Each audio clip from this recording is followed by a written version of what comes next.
Ovogodišnje Banovićko kulturno ljeto posvećeno obilježavanju 10. septembra dana općine Banović nije moglo početi na bolji način, smijehom i komičnom predstavom Ko je lud u izvedbi izvanredne glumačke ekipe. Za dobar početak ovogodišnjih manifestacija pobrinuli su se organizatori iz javne ustanove Centar za kulturu i informisanje Banovići, koji su ovu predstavu dogovorili i predstavili banovićkoj publici. Večeras banovićka publika ima priliku da pogleda predstavu žanra komedije, što je meni posebno drago iz razloga što nekako u ovom tmurnom vremenu svima nam je nekako potrebno malo više osmijeha.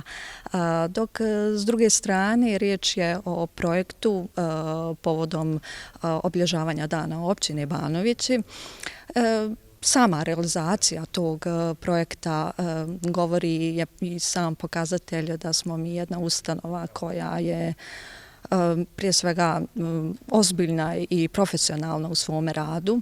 Predstava Ko je lud igrana je već 48 puta u Bosni i Hercegovini i regionu. Radnja ove komične predstave prati čovjeka koji dolazi kod psihologa i traži samo jedan papir. Međutim, to traje dugo i postaje mukotrpan proces u kome se ne zna ko je lud, a ko ne. I zaista mislim da ova predstava koju kolega Školjić i ja radimo je ono što mi viđamo u svakodnevnici, ali nekako svi imamo malo problem reći to na glas. Nikom mi prst u oko, nikog ne vrijeđamo, ali na jedan vrlo duhovit, šarmantan način igramo se sa stvarima koje su zbilja, koje jesu, tu su oko nas, ali možda ih vrlo često zaobilazimo i ne prepoznajemo. A opet, šta je bitno kazati, znamo mi naše komedije, ovo je predstava u kojoj nema apsolutno nijedne psovke.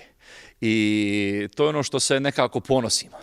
Predstava je izuzetno prihvaćena od publike u što smo se i sami mogli uvjeriti. Našemu čovjeku i treba trenutak odmora u ovim teškim vremenima, što je i postignuto izvedbom i režijom ove predstave. Banovićani su još jednom uživali, a kako ističe glumac Adem Smajlhodžić, i sam je počastovan što je konačno došao u ovaj rudarski grad koji doživljava kao svoj. Jer nekako Banovića ja doživljavam kao moj grad.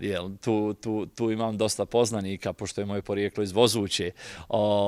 Dosta je poznanika koji žive u Banovićima, dosta ljudi s kojima sam ja studirao u Tuzli je iz Banovića i uvijek sam sretan doći ovdje i igrati predstavu. Iz javne ustanove Centra za kulturu i informisanje Banovići pripremili su još brojne manifestacije koje će biti upriličene u okviru ovogodišnjeg Banovićkog kulturnog ljeta. Svake godine uposlenici ove ustanove, osim organizovanja kulturnih događaja, kroz program Radio Banovića, radio televizije Tuzlanskog kantona i putem društvenih mreža, proprate i informišu o svakom događaju širu javnost, što je velik i dugotrajan posao.